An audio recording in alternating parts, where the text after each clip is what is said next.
आदाब नमस्कार, मैं रिदा खानम। आप देख रहे हैं सियासत टीवी पर हिंदी समाचार। एक नजर डालते हैं आज की हेडलाइंस पर। लोकसभा में महाकुंभ पर बोले पीएम नरेंद्र मोदी, कहा बिखराव के दौर में हमारी एकता ताकत। भाजपा और आरएसएस की गैंग ही करा रही है दंगा, नागपुर हिंसा पर सीएम फडणवीस पर भड़के संजय राउत।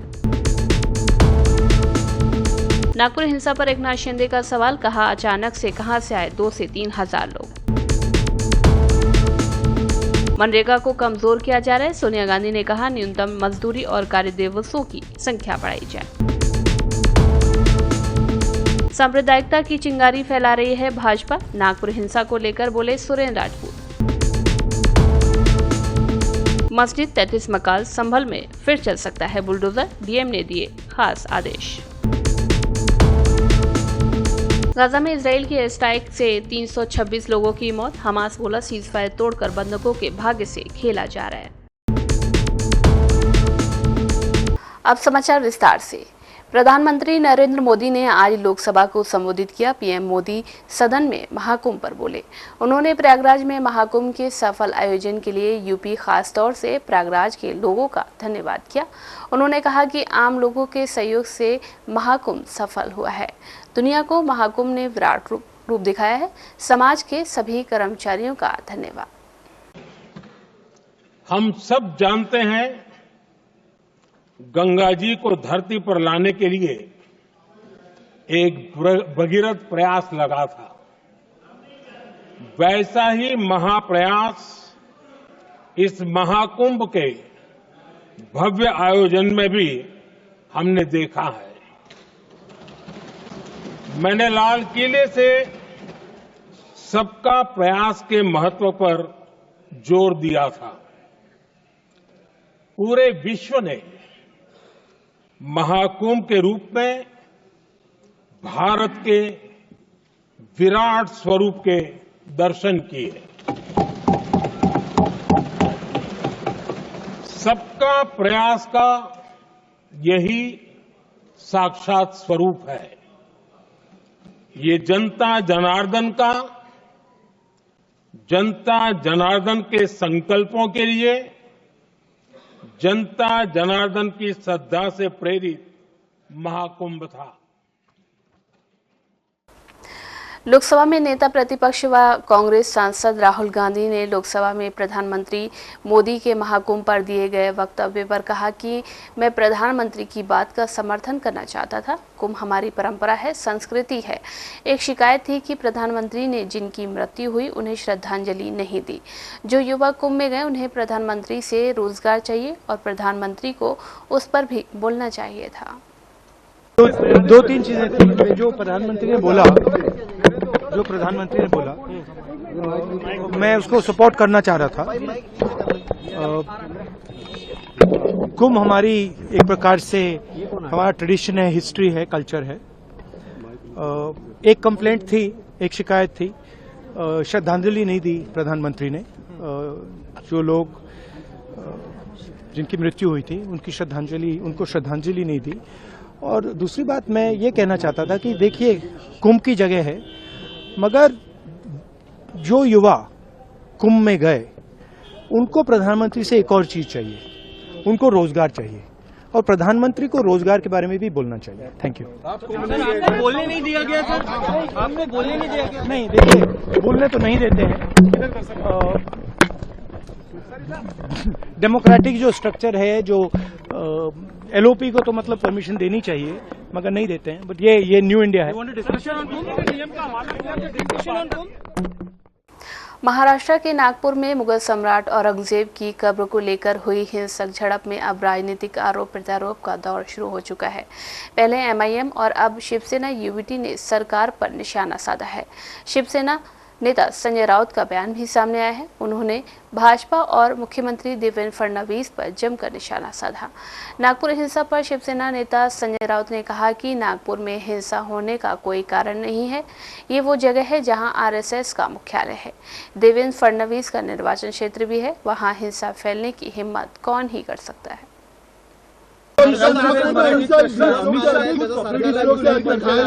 वही बाबरी मस्जिद की भी जिक्र किया। क्या हो गया? कल नागपुर में हिंसा हुई, 20 से अधिक। नागपुर में हिंसा होने का कारण नहीं है। नागपुर आरएसएस का गढ़ है, आरएसएस का हेडक्वार्टर मुख्यालय नागपुर में है। वहाँ मोहनराव भागवत जी बैठते हैं। पूरा हिंदुत्व का प्रखर हिंदुत्व का कुंबा वहाँ बैठते हैं। वहाँ देवेंद्र जी का चुनाव क्षेत्र है। वहाँ दंगे कौन कह रहेगा कि उसकी हिम्मत है? गृह मंत्री देवेंद्र फडणवीस जी है, मुख्यमंत्री देवेंद्र जी है। वहाँ भारतीय जनता पार्टी के प्रदेशाध्यक्ष बावनकुळे नागपुर से है और 4 मंत्री आसपास है। कोई हिम्मत कर सकता है? उनकी गैंग होगी, उनके लोग होंगे दंगा कराने वाले। ये एक नया पैटर्न है हिंदुओं को डराने का, हिंदुओं को ऊपर अपने लोगों से हमला करवाने का, फिर हिंदुओं को भड़काने का और दंगा में उसको लाना है।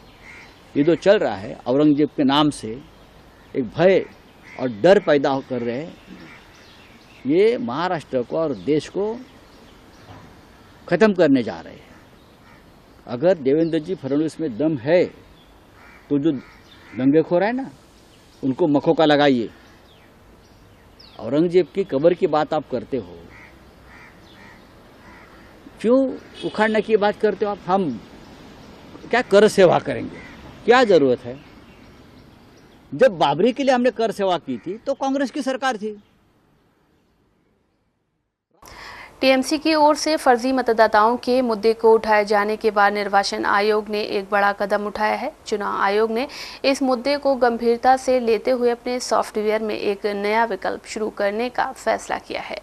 ये नया विकल्प ईआरओ को इस बात की पहचान करने में मदद करेगा कि किसी विशेष निर्वाचन फोटो पहचान पत्र नंबर पर एक से अधिक नाम तो नहीं है।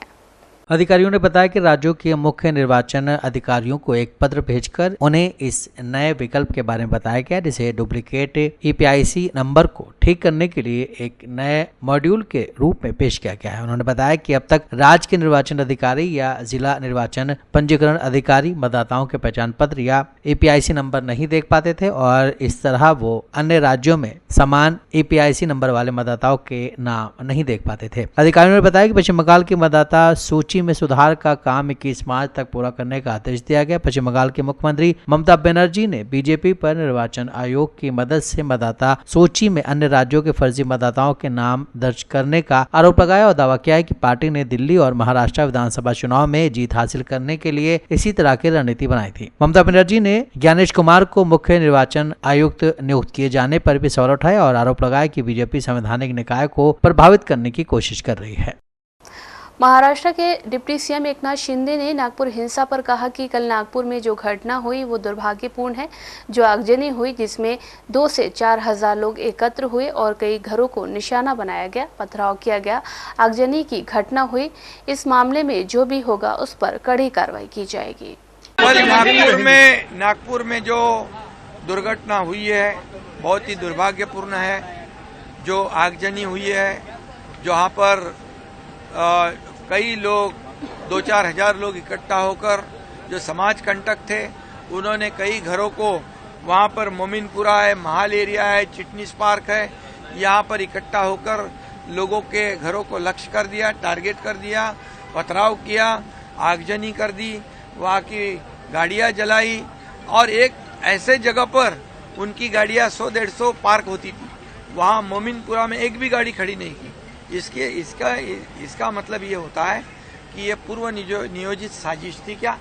इसकी भी पुलिस तफ्तीश कर रही है। पुलिस के ऊपर ये तो लोगों के ऊपर हमला किया ही, लोग तो बाल बाल बचे। पुलिस आ गई, फायर ब्रिगेड आ गई, उनकी गाड़ियों को भी लक्ष्य कर दिया, उनको भी टारगेट किया। इसमें 4 डीसीपी लेवल के अधिकारी घायल है, उनको पत्थरबाजी कर दी, उनके ऊपर हथियार से हमला किया है। 30 पुलिस कर्मचारी घायल है। पुलिस जो कानून व्यवस्था बनाए रखने का काम करती है, पुलिस शांति और अमन बनाने का काम करती है, उनके ऊपर हमला। कांग्रेस की पूर्व अध्यक्ष सोनिया गांधी ने आज एनडीए की नेतृत्व वाली केंद्र सरकार पर महात्मा गांधी राष्ट्रीय ग्रामीण रोजगार गारंटी अधिनियम यानी कि मनरेगा को व्यवस्थित रूप से कमजोर करने का आरोप लगाया और इस कानून के तहत न्यूनतम मजदूरी और कार्य दिवसों की संख्या बढ़ाए जाने की मांग की। राज्यसभा में शून्यकाल के तहत इस मुद्दे को उठाते हुए सोनिया गांधी ने इस कानून को जारी रखने और साथ ही इसका विस्तार करने के लिए पर्याप्त वित्तीय प्रावधान किए जाने की मांग की। उन्होंने कहा है कि ऐतिहासिक कानून लाखों ग्रामीण गरीबों के लिए एक महत्वपूर्ण सुरक्षा कवच रहा। उन्होंने कहा है कि हालांकि ये गहरी चिंता का विषय है कि वर्तमान भाजपा सरकार ने व्यवस्थित रूप से इसे कमजोर कर दिया। इसके लिए बजट आवंटन 46,000 करोड़ रुपए पर स्थिर बना हुआ है, जो जीडीपी के प्रतिशत के रूप में इस 10 साल का सबसे कम प्रतिशत है। कांग्रेस के वरिष्ठ सदस्य ने कहा है कि इस कानून को आधार आधारित भुगतान प्रणाली और राष्ट्रीय मोबाइल निगरानी प्रणाली सहित कई चुनौतियों का सामना करना पड़ रहा है। उन्होंने ये भी कहा है कि मजदूरी भुगतान और मजदूरी दरों में लगातार देरी मुद्रास्फीति की भरपाई के लिए पर्याप्त नहीं है। सोनिया गांधी ने कहा है कि इन चिंताओं के मद्देनजर कांग्रेस पार्टी मांग करती है कि योजना को जारी रखने और इसका विस्तार करने के लिए पर्याप्त वित्तीय प्रावधान किए जाएं। उन्होंने कहा है कि इसके साथ ही मजदूरी में प्रतिदिन 400 रुपए की न्यूनतम बढ़ोतरी की जाए, मजदूरी की राशि समय पर जारी की जाए, अनिवार्य बीपीएस और एनएमएमएस आवश्यकताओं को हटाया जाए, गारंटी वाले कार्य दिनों की संख्या में 100 से 150 दिन प्रति वर्ष की बढ़ोतरी की जाए। नागपुर हिंसा पर एमआईएम चीफ असदुद्दीन ओवैसी ने कहा कि पिछले कुछ हफ्तों में महाराष्ट्र सरकार के सीएम और दूसरे मंत्री जो बयान दे रहे हैं उसे देखने की जरूरत है। सबसे ज्यादा भड़काऊ बयान सरकार की तरफ से आ रहे हैं। उन्हें अपनी जिम्मेदारी का भी एहसास नहीं है कि वे मंत्री और सीएम हैं। उन्होंने पूरे महाराष्ट्र में एक निश्चित सम्राट के पुतले जलाए, कोई प्रतिक्रिया नहीं हुई और इन्हें ये पसंद नहीं आया, इसलिए उन्होंने कपड़े के एक टुकड़े पर कुरान की आयतें लिखी और उसे जला दिया। पिछले चंद हफ्तों से जो स्टेटमेंट्स महाराष्ट्र के सरकार के मिनिस्टर्स और चीफ मिनिस्टर तरफ से आ रहे हैं उसको देखने की जरूरत है। और सबसे बड़ा प्रोवोकेशन तो वो सत्ता में है, गवर्नमेंट में है, और गवर्नमेंट प्रोवोकेटिव स्टेटमेंट्स दे रही है। और बड़ा अफसोसनाक है, आप देख लीजिए पिछले 4-5 दिन पुराना स्टेटमेंट उठाकर देख लीजिए, तो ये खुद प्रोवोकेशन किए और उनको इस बात की अपनी जिम्मेदारी का एहसास भी नहीं है कि वो मंत्री हैं, मुख्यमंत्री हैं। और दूसरी बात यह है कि आपने कई तस्वीर किसी बादशाह के बनाकर जलाए पूरे महाराष्ट्र में, कोई रिएक्शन नहीं हुआ, तो आपको तकलीफ हो गई। तो आपने क्या किया कि कुरान की जो आयतें हैं, जो वर्सेस हैं कुरान के, जो एक कपड़े पर लिखी जाती हैं, उसको आपने जलाया। और जब ये हरकत हो रही थी तो उसी वक्त जाकर मुकामी वहाँ के जो मुसलमान और हिंदू लोग थे जाकर कंप्लेन किए डीसीपी को कि इसको रुकवाइए, देखिए ये जो कपड़ा है जिसपे कुरान करीम के आयतें लिखी हैं, वर्सेस लिखी है, मत करिए। जलाया गया, एक्शन नहीं लिए। उसके बाद शाम में ये सब चीजें हुई। मैं उसका कंडेम करता हूँ वायलेंस का, मगर इसको टोटल देखिए आप कि जो स्टेटमेंट्स एमिनेट हुए हैं, जो स्टेटमेंट दिए गए हैं मिनिस्टर्स की तरफ से, अभी भी दिए जा रहे हैं, भाई आप रूल ऑफ लॉ को फॉलो करिए ना। आप तो भारत के संविधान पर आपने ओथ लिया है, तो आप कैसे प्रोवोकेटिव स्टेटमेंट्स क्यों दे रहे हैं आप? भाई मुझे कोई चीज पसंद नहीं है, आपको कोई चीज पसंद नहीं है, तो कोई भी अपनी नापसंद का इजहार कानून को हाथ में ले करेगा क्या? ये देखने की दिल्ली नगर निगम की आम सभा की बैठक में एक बार फिर से हंगामा देखने को मिला। नेता प्रतिपक्ष एवं पूर्व महापौर सरदार राजा इकबाल सिंह ने आम आदमी पार्टी के पार्षदों पर सदन की मर्यादा को तार-तार करने का आरोप लगाया। उन्होंने कहा कि निगम एक्ट के तहत महेश कुमार महापौर बने, लेकिन जब वे सदन में पहुंचे तो वहां उनकी ही पार्टी के पार्षदों ने उनके सम्मान में खड़े होने की जहमत तक नहीं उठाई। सिंह ने कहा कि बीजेपी के पार्षदों ने महापौर के आसन ग्रहण करने तक खड़े होकर गरिमा का सम्मान नहीं किया, जबकि आपके पार्षदों ने इसे नजरअंदाज कर दिया। उन्होंने ये भी आरोप लगाया कि ये पहली बार नहीं है जब महापौर की मर्यादा को ठेस पहुंची हो। सत्ता पक्ष के पार्षद कई बार महापौर को निर्देशित करते नजर आए हैं, जिससे उनकी आजादी प्रभावित होती है। नेता प्रतिपक्ष ने कहा है कि जब बीजेपी ने इस मुद्दे को सदन में उठाया तो आपके पार्षदों ने माफी मांगने के बजाय शोर शराबा शुरू कर दिया। इस बीच बिना बहुमत के ही प्रस्ताव पास कर दिए गए, जिससे सदन की कार्रवाई पर सवाल खड़े हो गए हैं। राजा इकबाल ने कहा है कि जब से आप निगम में सत्ता में आई है तब से ना तो रिहायशी इलाकों में विकास हो रहा और न ही किसी महत्वपूर्ण योजना पर चर्चा की जा रही है। उन्होंने आरोप लगाया कि आपके वरिष्ठ नेता जानबूझकर सदन की कार्रवाई में व्यवधान डालते हैं ताकि विकास के मुद्दे पीछे छूट जाएं। कांग्रेस नेता सुरेंद्र राजपूत ने नागपुर हिंसा पर भाजपा पर निशाना साधते हुए कहा कि भाजपा इतिहास के चरित्रों को लेकर देश में सांप्रदायिकता की चिंगारी फैला रही है। उन्होंने आरोप लगाया कि भाजपा बेरोजगारी और महंगाई जैसे अहम मुद्दों पर बात नहीं करती, बल्कि हिंदू मुस्लिम के बीच तनाव बढ़ा रही है। राजपूत ने नागपुर की हिंसा को भाजपा के लिए शर्मनाक करार दिया। जिस तरीके की आग भारतीय जनता पार्टी सिर्फ इतिहास के चरित्रों को लेकर के लगा रही है, ये देश के लिए बहुत बुरी चीज है। अटल जी कहते थे कि चिंगारी का खेल बुरा होता है, और भारतीय जनता पार्टी पूरे देश में सांप्रदायिकता की चिंगारी लगा रही है, जिसका प्रतिफल है ये। आज की डेट में बेरोजगारी पर बात न करनी पड़े, महंगाई पर बात न करनी पड़े, बंबई को किसने बेच दिया अडानी के हाथों, उस पर बात न करनी पड़े, उसके लिए लगातार हिंदू मुसलमान करते हुए बाबर से लेकर के औरंगजेब तक आ गए। ये हमेशा मुर्दों से लड़ते हैं भारतीय जनता पार्टी के लोग, और लड़ करके सिर्फ सांप्रदायिकता फैलाते हैं। नागपुर की हिंसा अपने आप में बहुत शर्मनाक घटना है भारतीय जनता पार्टी के लिए। अफवाहों के बीच में जिस तरीके से लोग सड़क पर निकल रहे हैं, तोड़ फोड़ कर रहे हैं, तो ये अपने आप में बहुत निंदनीय है। सरकार को चाहिए निष्पक्षता से काम करे, और सरकार को चाहिए कि आग में पानी डालने का काम करे, पेट्रोल डालने का काम ना करे। सबसे बड़े दोषी देवेंद्र फडणवीस। देश भर में कई जगहों के नाम बदले गए हैं। इसके अलावा आज भी कई जगहों के नाम बदलने की मांग की जा रही है। नाम बदलने को लेकर विपक्षी सरकार पर समय समय पर हमला बोलता रहता है। इस बीच कांग्रेस सांसद इमरान मसूद ने भी नाम बदलने की मांग लोकसभा में की है। मसूद ने कहा कि सहारनपुर रेलवे स्टेशन का नाम बदलकर माता शंखभरी देवी किया जाना चाहिए। राजनीतिक जानकार इस मांग को राजनीति और मसूद की रणनीति से जोड़कर देख रहे हैं। मान्यवर, आपने मुझे बोलने का मौका दिया, और ये हमारा सौभाग्य है कि मैं जिस लोकसभा क्षेत्र से आता हूं, उस लोकसभा क्षेत्र पर प्रभारी के तौर पर माननीय रेल मंत्री जी ने जो वादे किए थे, मैं चाहता हूं कि माननीय मंत्री जी अपने उन तमाम तर वादों को पूरा करने का काम करें। हम सहारनपुर के लोग आपके बड़े ऋणी होंगे। माननीय अध्यक्ष जी, सहारनपुर से मैं माननीय रेल मंत्री जी से आग्रह करूंगा कि सहारनपुर से इलाहाबाद की दूरी 750 किलोमीटर है, और इलाहाबाद के अंदर उच्च न्यायालय है, और सहारनपुर से इलाहाबाद जाने के लिए कोई सीधी ट्रेन नहीं है। सहारनपुर से इलाहाबाद के लिए सीधी ट्रेन चलाने का काम करें। सहारनपुर से वंदे भारत लखनऊ के लिए, चूंकि बिल्कुल एक कोने के ऊपर हमारा प्रदेश के अंदर जनपद पड़ता है, ट्रेन चलाई जाए वाया अलीगढ़। इस ट्रेन को ऐसा चलाया जाए कि जिससे अलीगढ़ यूनिवर्सिटी में पढ़ने वाले छात्रों को भी इसका लाभ मिलने का काम हो सके।